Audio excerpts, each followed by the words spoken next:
Wanita ini dipasangkan sebuah kontak lensa yang spesial, meletakkan sebuah chip kecil di wajah yang terbakar, kemudian menghubungkan kabel halus. Tak lama kemudian, muka yang hancur terbakar ini telah diperbaiki secara utuh.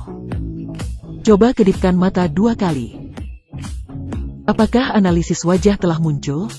Sudah. Tak hanya itu, dia bahkan memiliki kemampuan analisis wajah. Hanya dengan mengedip mata, dia bisa menjadi wajah orang lain. Ini benar-benar sangat sempurna.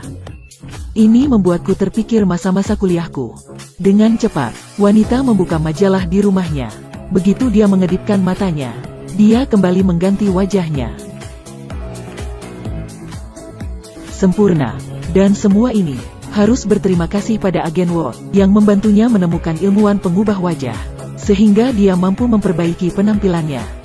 Untuk membalas kebaikannya, wanita itu ternyata berubah menjadi wanita yang dicintai Ward, bersiap memberinya kejutan yang dia nanti-nantikan. Namun Ward justru menolaknya. Dia mengambil sebuah dokumen dan diserahkan ke tangan wanita.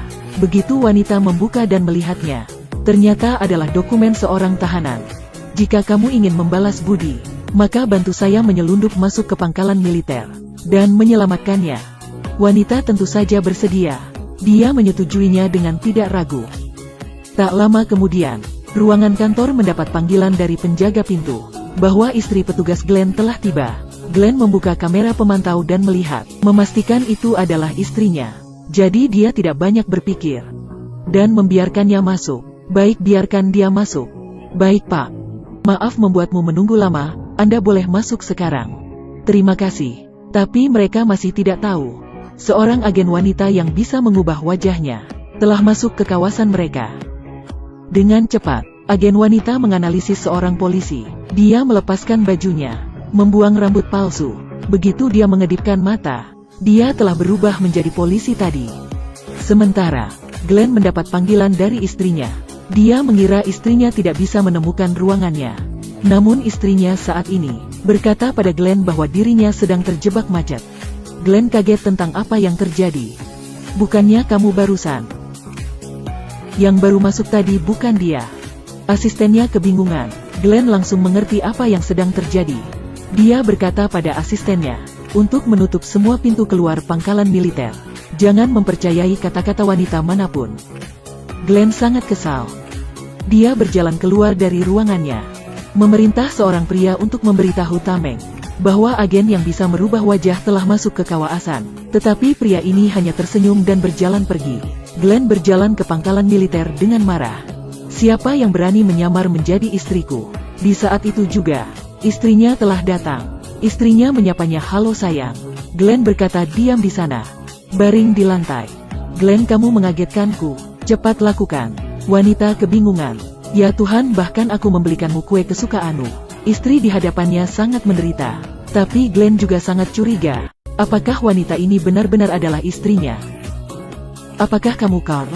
Glenn yang saat ini tidak lagi mempercayai perkataan wanita. Dengan cepat, dia mengumpulkan semua agen wanita di pangkalan militer. Dia bertanya satu persatu untuk memeriksa. Dia bertanya, "Kapan terakhir aku memanggil namamu dengan benar?" Wanita itu menjawab, "Kamu tidak pernah memanggilku dengan benar, Pak." "Benar." Dia tampak waspada pada agen wanita terakhir. Mencubit pipinya dengan kuat. "Saya rasa kita telah menemukannya. Ini bukan mukamu." Wanita itu berkata, "Pak, tolong jangan begini." Ternyata dia salah. Semuanya bukan. Jadi kemanakah dia pergi? Ini membuatnya sangat kesal. Di mana dia sebenarnya? Glenn yang kesal tidak akan kepikiran. Wanita itu telah berubah menjadi pria dan berpas-pasan dengannya. Dia membuka pintu penjara bawah tanah, berjalan ke hadapan seorang tahanan. Muka pria itu seketika berubah menjadi wajah wanita.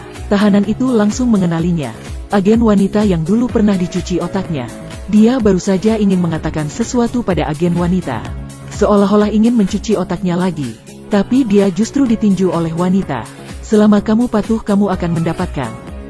Tak lama kemudian, agen wanita memulihkan wajahnya yang sesungguhnya. Dia dan Walt menyelamatkan tahanan dan mengikatnya di sebuah kursi. Cara cuci otak yang sebelumnya digunakan oleh pria ini akhirnya digunakan pada dirinya sendiri. "Jika saya patuh, maka saya akan mendapat hadiah." Sejujurnya, saya tidak masalah baik kamu patuh maupun tidak. Kemudian episode ke-14 berakhir di sini. Di episode selanjutnya, kami akan terus memperbaruinya tentang cerita agen rahasia. Jangan lupa like dan follow. Terima kasih atas dukungannya. Sampai jumpa di video selanjutnya.